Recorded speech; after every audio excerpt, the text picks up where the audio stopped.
நாம இப்போ குலதெய்வ கோயிலுக்கு போகலாமா? போகலாமே.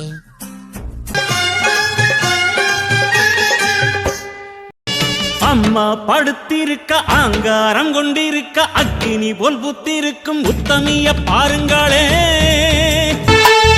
அருவாமுனுக்குதையா எங்க தேகம் சிலுக்குதையா, சாட்ட அடி ஓச ஊரு எல்லை வரை கேக்குதையா, எங்க காட்டு முனியா நீ ஆடி வர போறையா, எங்க காட்டு முனியா நீ ஆடி வர பாருங்கய்யா.